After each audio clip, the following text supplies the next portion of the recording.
Guys, welcome back in my class. आज मैं झारखंड तथा सीबीएसई बोर्ड के विद्यार्थियों के लिए विस्टास बुक से एक नई लेसन लेकर आपके बीच उपस्थित हूं, जिसका नाम है journey to the end of the earth, which has been written by Tishani Doshi. तो मेरे प्यारे विद्यार्थियों, journey to the end of the earth का मतलब होता है पृथ्वी के अंत तक की यात्रा। अब अगर हम ये विचार करें कि पृथ्वी के अंत तक की यात्रा किसे कहा गया, चलिए इन सारी बातों को हम जानेंगे। पहले हम जान लें कि यह जो लेसन है यह विश्व की एक बड़ी समस्या को हाईलाइट करता है। यानी इस लेख के माध्यम से तिसानी दोषी विश्व की एक बड़ी समस्या की ओर हमारे ध्यान को आकृष्ट करना चाहती है, and that problem is global warming. आगे देखेंगे ग्लोबल वार्मिंग से कैसे रिलेट करता है।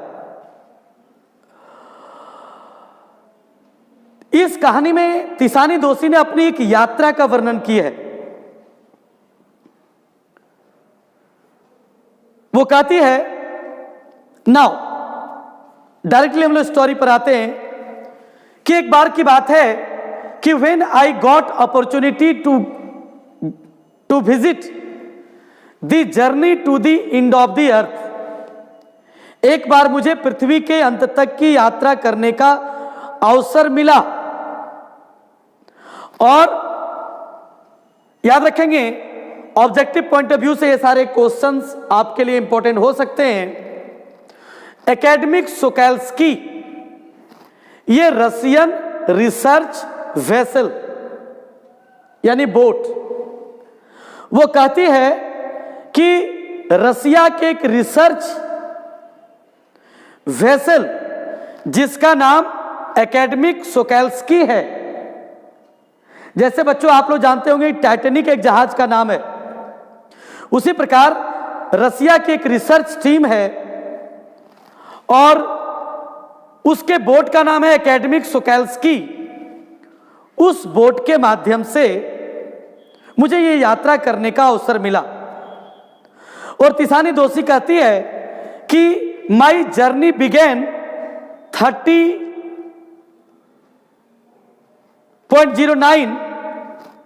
Degrees north of the equator. ये सब टर्म याद रखिएगा ऑब्जेक्टिव के लिए। In Madras and involved crossing 9 time zones. याद रखिएगा, पृथ्वी के अंत तक की यात्रा करने में तिसानी दोषी को 9 टाइम जोन्स पार करना पड़ा। 6 चेक पॉइंट, समुद्री चेक पॉइंट्स को पार करना पड़ा, एंड 3 बॉडीज ऑफ वाटर यानी 3 महासागर को पार करना पड़ा। और तब जाकर के तिसानी दोषी दुनिया के अंत तक की यात्रा, इट मीन्स अंटार्कटिका की बात हो रही है, अंटार्कटिका वो पहुंचती है। लेखिका कहती है कि यह एक बड़ा ही टीडियस जर्नी था। मद्रास से हमारी यात्रा स्टार्ट हुई और इस यात्रा में 100 घंटे, याद रखेंगे 100 आवर्स, तिसानी दोषी को इस यात्रा को करने में लगा। और वो कहती हैं कि इस यात्रा में हमने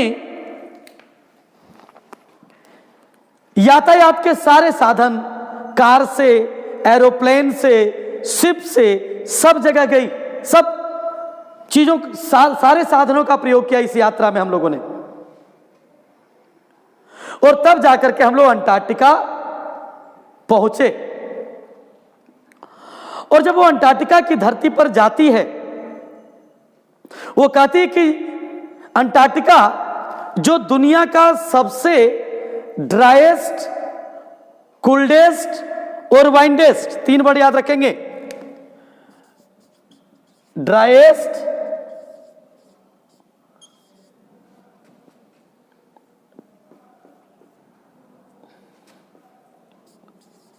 कोल्डेस्ट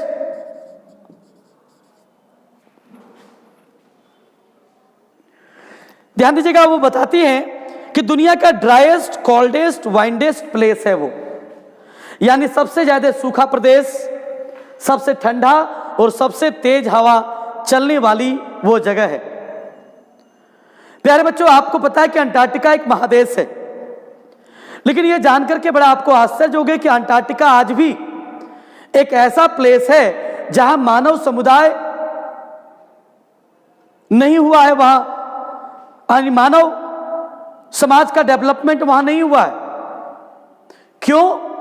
क्योंकि कहा जाता है कि दुनिया का 90% ice of the world is stored only in Antarctica, यानी दुनिया के 90% बर्फ केवल अंटार्कटिका में है। जहां आप जाएंगे तो केवल आपको बर्फ ही बर्फ देखने को मिलेगा। वहां कोई मानव समाज नहीं है, वहां कोई फैक्ट्रीज नहीं है, वहां कोई उद्योग नहीं है। और लेखिका कहती है कि जब हम लोग अंटार्कटिका पहुंचे तो हम लोगों की शिप जब आगे नहीं बढ़ने लगी तो हम लोग 52 मेंबर्स की वो टीम थी। याद रखेंगे कि 52 लोगों का वो टीम था और हम लोगों को कहा गया कि अब आप लोग समुद्र में उतर जाइए। हमें बड़ा आश्चर्य हुआ कि भाई समुद्र में हम लोग कैसे उतर सकते हैं, लेकिन जब हम लोग उतरे तो हम लोग समुद्र के ऊपर वॉक कर रहे थे। It was a very wonderful and very exciting moment for all of us. हम सबों के लिए बड़ा दुर्लभ, बड़ा आश्चर्य का वो पल था कि समुद्र के ऊपर हम लोग चल रहे हैं। यानी अंटार्कटिका के नजदीक समुद्र के पानी के सतह पर भी इतनी मोटी मोटी बर्फ की परतें पड़ी हुई है जहां पानी दिखाई नहीं देता है। और जब हम लोग चल रहे थे तो हमें बताया गया कि जहां आप चल रहे हैं उसके नीचे 180 फीट पानी, गहरे पानी के ऊपर आप लोग चल रहे हैं। सॉरी, ये हम लोगों के लिए बड़ा सरप्राइजिंग मैटर था। लेकिन तिसानी दोषी कहती कि जब उस धरती पर मैं गई तो वो पास्ट के इतिहास को याद करती है। वो याद करती है गोंडवाना। पूछा जा सकता है एग्जाम में कि गोंडवाना क्या है। यानी तिसानी दोषी याद करती है कि एक जमाना था जब भारत और अंटार्कटिका दोनों एक दूसरे से सटे हुए थे, लेकिन आज अंटार्कटिका भारत से इतनी दूरी पर है कि उसकी यात्रा करने में मुझे 100 घंटे लगे। तो वो पास्ट के इतिहास को बताती है कि 650 मिलियन ईयर्स एगो ये super continent existed named Gondwana. पूछा जा सकता है व्हाट इज गोंडवाना, तो आप लिखेंगे Gondwana was a super continent which existed 650 million years ago. 650 lakh साल पहले यह धरती पूरा गोंडवाना लैंड में था। वो जमाना जब डायनासोर हुआ करते थे। कहता है इस धरती पर मानव का आगमन तो मात्र 12,000 साल पहले हुआ है। ह्यूमन सिविलाइजेशन, मानव का इतिहास मात्र 12,000 साल का है, जो ज्योग्राफिकल जोलॉजिकल क्लॉक में फ्यू सेकेंड्स के बराबर है। और उस जमाने में गोंडवाना के जमाने में भारत और अंटार्कटिका सटे हुए थे, लेकिन फिर कुछ प्राकृतिक घटनाएं इस पृथ्वी पर हुई और एक बड़ा सा भूचाल हुआ जिसमें गोंडवाना अलग अलग भागों में हिस्सा में बट गया और फिर जो सारा महादेश है एशिया, यूरोप वगैरह वगैरह डिवाइडेड हो गए। ध्यान देंगे बच्चों, ये ज्योग्राफी से रिलेटेड पार्ट है। इस चैप्टर में मुझे भी थोड़ी प्रॉब्लम होती है, तो इसे आप थोड़ा सा बुक को स्टडी कर लेंगे, क्योंकि कुछ ऐसे टर्म है कार्बन, फौना वगैरह, वो आप देख लीजिएगा। But examination point of view से हमें जो इंफॉर्मेशन की आवश्यकता है वो हमें जानना जरूरी है। तो कहते हैं कि मानव का इतिहास तो मात्र 12,000 साल पहले इस धरती पर आया है। सबसे लास्ट प्राणी इस धरती का मानव है। लेकिन मानव ने इतने कम समय में, with in this short period, man has become the master of this earth, इस दुनिया का मालिक बन गया। ध्यान दीजिएगा, तिसानी दोषी कहती हैं शुरू में ही, if you want to know the past, present and future of this planet, of human civilization, then you must visit Antarctica, because even today Antarctica is a pure and perfect place to study all these things. अगर इस धरती, इस ब्रह्मांड का इतिहास जानना हो, अगर मानव का इतिहास जानना हो, तो आपको अंटार्कटिका जाना चाहिए, क्योंकि अंटार्कटिका आज भी बिल्कुल प्योर एंड परफेक्ट प्लेस है। वहां कोई भी पॉल्यूशन आज भी नहीं है। लेकिन प्रॉब्लम क्या है कि 12,000 साल पहले मानव इस धरती पर आए और इस धरती का मालिक बन गया, लेकिन by burning coal and petrol man have created a blanket of CO2।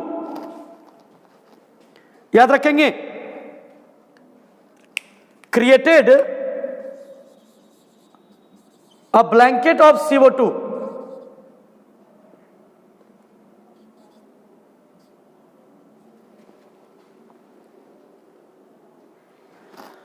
Blanket of CO2 यानी इतने कम समय में मानव ने कोयले और पेट्रोल जला करके इस धरती पर, इस ब्रह्मांड में कार्बन डाइऑक्साइड की एक इतनी मोटी परत, एक लेयर क्रिएट कर दिया है, जिससे ग्लोबल टेम्परेचर बढ़ गया है। ग्लोबल वार्मिंग को समझिए। What is global warming?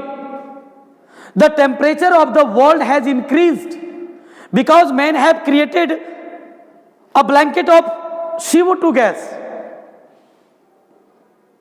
एक कार्बन डाइऑक्साइड की मात्रा अत्यधिक पेट्रोल और कोयले के दहन के कारण इन्वायरमेंट में एक लेयर बन गया है, जिसके कारण हमारा जो ओजोन लेयर है उसमें छिद्र हो रहा है। हमारी जो अल्ट्रावायलेट रेज है वो अब आने लगा है, जो हमारे लिए बहुत ही खतरनाक है। और अगर इस दुनिया का टेम्परेचर अगर बढ़ गया, तो अंटार्कटिका, जो दुनिया का सबसे कोल्डेस्ट प्लेस है, जहां केवल बर्फ ही बर्फ है, अगर दुनिया का टेम्परेचर बढ़ा तो अंटार्कटिका का भी टेम्परेचर बढ़ेगा। और अगर अंटार्कटिका के बर्फ अगर पिघलने लगे तो दुनिया के जितने भी तटवर्तीय इलाके, जो प्रदेश हैं, वो डूब जाएगा। क्योंकि हमें पता है प्यारे बच्चों कि इस धरती पर लैंड से ज्यादा वाटर की मात्रा है। और कहा जाता है कि अंटार्कटिका के सारे बर्फ अगर पिघल गया तो आधी दुनिया डूब जाएगी।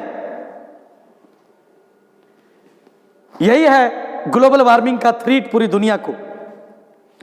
तो वही तिसानी दोषी याद करती है कि मानव 12,000 साल पहले आया, लेकिन इतने कम समय में इन्होंने दुनिया को बनाया, तो दुनिया को तबाह करने के भी रास्ते तैयार कर दिए।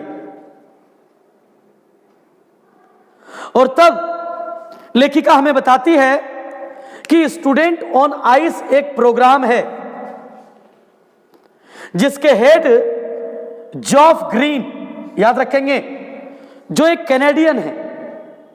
इंफॉर्मेशन एक चीज आप जान लीजिए, यानी कनाडा के जॉफ ग्रीन नामक व्यक्ति, जो स्टूडेंट ऑन आइस मतलब बर्फ पर विद्यार्थी नामक एक कार्यक्रम चलाते हैं।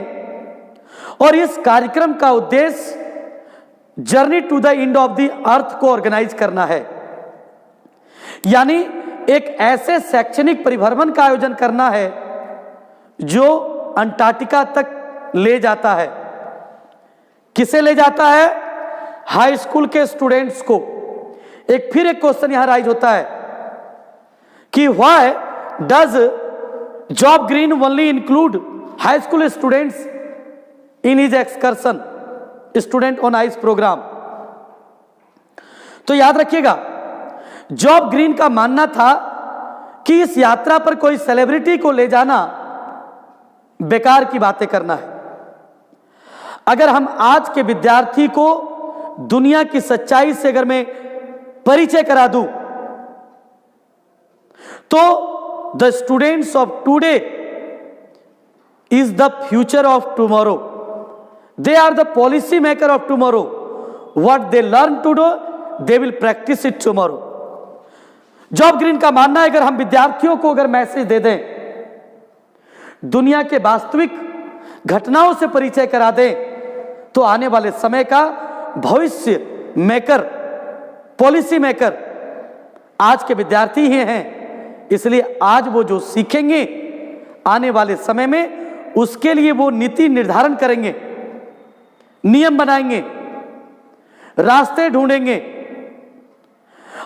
इसका मतलब आप लिखेगा the purpose of including only high school students in students on ice program is to inspire them to save the world from destruction. यानी जॉब ग्रीन हाई स्कूल के विद्यार्थियों को इस कार्यक्रम में इसलिए शामिल करते हैं ताकि वो दुनिया को बर्बादी से बचाना चाहते हैं। और तिसानी दोषी ने भी यह जो पाठ लिखी है, यह जो लेसन लिखी है, उसका भी उद्देश्य टू वार्नस अबाउट ग्लोबल वार्मिंग, हमें ग्लोबल वार्मिंग के बारे में चेतावनी देना है। तिसानी दोषी कहती है कि जब मैं अंटार्कटिका की धरती पर थी तो मैं अपनी आंखों से वहां के बर्फों को टूटते हुए, चटकते हुए सुन सकती थी, देख सकती थी कि ग्लोबल वार्मिंग की जो धमकी है वर्ल्ड को, वो कितना रियल है। अगर लोग नहीं संभले तो दुनिया तबाह हो जाएगा। तो student on ice program Job Green के द्वारा, जो एक कैनेडियन है, वो एक शैक्षणिक परिभ्रमण यात्रा आयोजन करते हैं जिसमें विद्यार्थियों को दुनिया को बचाने की प्रेरणा देते। ग्लोबल वार्मिंग से एक तो होगा कि अंटार्कटिका के बर्फ पिघल जाएंगे, दुनिया डूब जाएगी। दूसरा, वो कहती हैं कि साइटोप्लैंक्टन, फिर एक नया टर्म याद रखिएगा, साइटोप्लैंक्टन क्या है? The grass of see that nourishes and sustains the entire southern ocean food chain. कहता है कि साउदर्न ओशन में साइटोप्लैंक्टन एक भोजन श्रृंखला, एक घास है, ग्रास है, जो उस इलाके में जितने भी जीव जंतु हैं समुद्री, उसके फूड चेन यानी भोजन को मेंटेन करने का काम साइटोप्लैंक्टन करता है। और कहती है अगर ग्लोबल वार्मिंग हुआ तो ये साइटोप्लैंक्टन भी समाप्त हो जाएगा।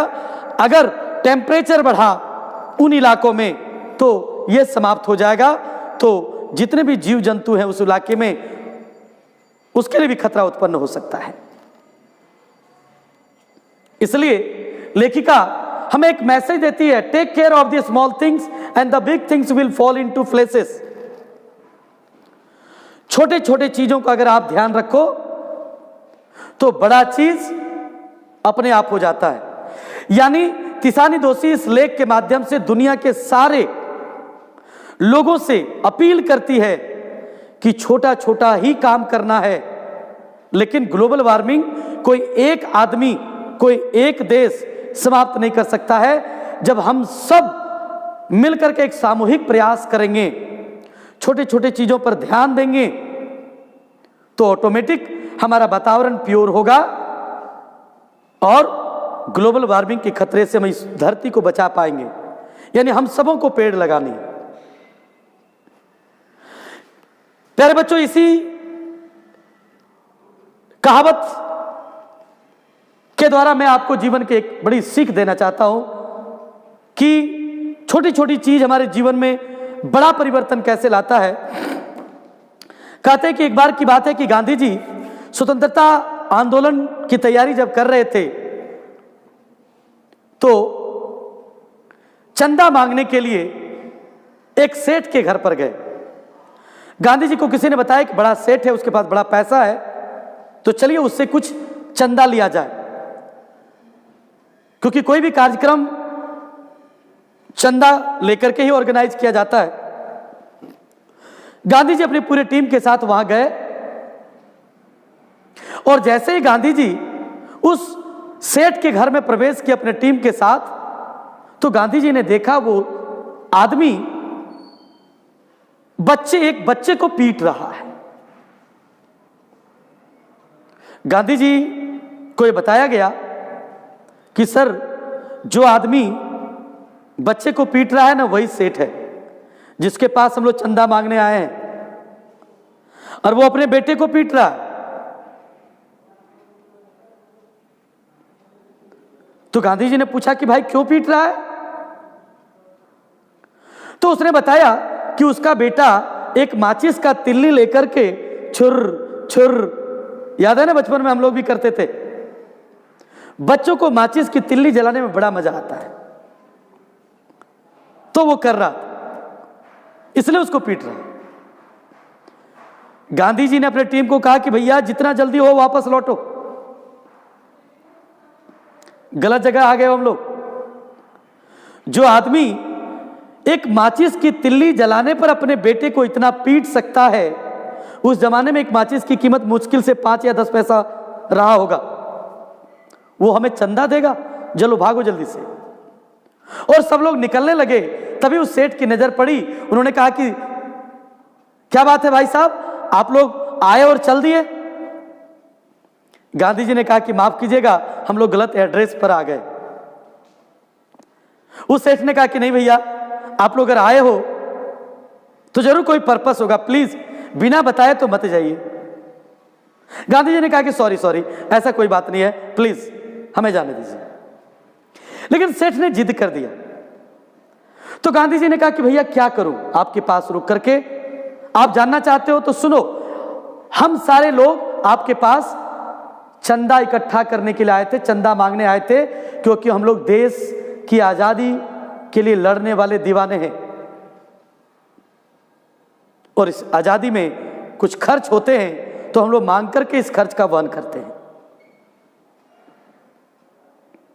लेकिन शायद हम लोग गलत जगह पर आ गए, क्योंकि जो आदमी एक माचिस के तिल्ली को बर्बाद जलाने से अपने बेटे को इतना पीट सकता है, वो चंदा क्या देगा? सॉरी, माफ करिएगा आपको डिस्टर्ब करने के लिए। गांधी जी जाने लगे। उन्होंने कहा कि महाराज रुक जाइए जरा। वो सेठ अंदर गया और एक ब्लैंक चेक ला करके गांधी जी के हाथ में रख दिया, और गांधी जी को कहा कि मां से बड़ी कृपा होगी, इस आंदोलन में जितने भी खर्च हो, इस चेक पर आप उतना अमाउंट भर लीजिए और मेरे से ही सारा पैसा ले लीजिए। गांधी भाई सरप्राइज एंड शॉक्ड, ये क्या है? सेठ ने कहा कि साहब ये ब्लैंक चेक है, आप जितना चाहें अमाउंट भर लें और जाकर के बैंक में इसको आप भजा लीजिए। गांधी ने कहा कि मजाक कर रहे हैं क्या सर? कहा कि नहीं महाशय, बिल्कुल मैं सही कह रहा हूं। तब गांधी जी ने पूछा कि आप इतने उदार हो, इतने बड़े आदमी हो, तो एक माचिस की तिल्ली के जला देने से आपने अपने बेटे को इतना क्यों पीटा? ध्यान से सुनिएगा उस सेठ की जवाब को, जो दर्शाता है take care of the small things and the big things will fall into places. वो कहते हैं कि महाशय, हमारे देश की आबादी कितनी बड़ी आबादी है हमारे देश की, और अगर हमारे देश के सारे बच्चे अगर इसी प्रकार माचिस की तिल्ली को जला करके व्यर्थ अगर बर्बाद करते रहेंगे, तो आप कल्पना कीजिए कि कितना राष्ट्रीय संपत्ति का नाश होगा। ये दुनिया के ये जितनी भी चीज हम लोग देख रहे हैं, ये सब राष्ट्रीय संपत्ति है, और इसको सहेजना, इसको संभालना किसी एक व्यक्ति का दायित्व तो नहीं है, हम सब का दायित्व है। रेल में लिखा रहता है ना, रेल हमारी संपत्ति है। बहुत विद्यार्थी लोग क्या करता है, पंखा खोल के ले जाता है, बल्ब खोल लेता है। लोग पूछते हैं भाई क्यों ले जा रहे हो, तो कहता देखते नहीं लिखा हुआ है रेल हमारी संपत्ति है। ऐसा हमें नहीं करना है। तो वो सेठ समझाता है कि साहब मैं इसलिए इस बच्चे को पीट रहा हूं, इस बच्चे को ये सबक दे रहा हूं, ये सिखाने का प्रयास कर रहा हूं कि तुम जिस चीज को जला करके बर्बाद कर रहे हो उसमें केवल तुम्हारा अधिकार नहीं है, ये राष्ट्र की संपत्ति है और हम सबों का दायित्व है इसको बचाना। तो अगर अभी से इसको अगर मैसेज नहीं दिया गया तो यूं ही वो राष्ट्र की संपत्ति को बर्बाद करते रहेगा। महाशय इसलिए मैंने थोड़ा इसको पीटा ताकि समझ सके कि संपत्ति क्या होता है। तो हमारे पास दौलत है, मैं चाहता हूं देश के काम आए, इसे आप ले जाइए। गांधी जो है सो हाथ जोड़ करके उनके सामने खड़े हो गए और गांधी ने कहा कि महाशय आपसे बड़ा राष्ट्रभक्त कोई नहीं हो सकता है, जो इतनी दूर तक सोचता है। यानी इसी को कहते हैं take care of small things. छोटे छोटे चीजों का हर लोग अगर परवाह करे, अगर दुनिया के सारे लोग अगर एक एक पेड़ लगा दे तो समझ सकते हैं इस दुनिया में कितने पेड़ लग जाएंगे, और इतने पेड़ लग जाएंगे कि ग्लोबल वार्मिंग की समस्या जो है वो समाप्त हो जाएगी। अभी हाल भी हम लोग कोरोना काल से गुजरे हुए और हम लोगों ने प्रकृति को देखा है कि प्रकृति को जब हम छेड़ते हैं, जब हम बिगाड़ते हैं और वो जब अपने आप पर आ जाता है तो दुनिया के सारे साइंटिस्ट बैठे रह गए। एक छोटा सा कोरोना ने पूरी दुनिया को रोक दिया। यह है प्रकृति की ताकत और हमें इस चीज को समझना चाहिए। तो प्यारे बच्चों, यही इस स्टोरी का थीम है कि तिसानी दोषी ग्लोबल वार्मिंग के बारे में इस कहानी के माध्यम से हमें मैसेज देना चाहते हैं। और जितनी इस कहानी से मुझे समझ में आई, मोटा मोटी जो इंफॉर्मेशन होता है वो देने का प्रयास किया कि गोंडवाना क्या है, साइटोप्लैंक्टन क्या है, स्टूडेंट ऑन आइस प्रोग्राम क्या है, जॉब ग्रीन कैनेडियन, सब सारा चीज आप ऑब्जेक्टिव और शॉर्ट क्वेश्चन के पॉइंट ऑफ व्यू से याद रखेंगे। इसमें क्वेश्चन आता है what is the indication of human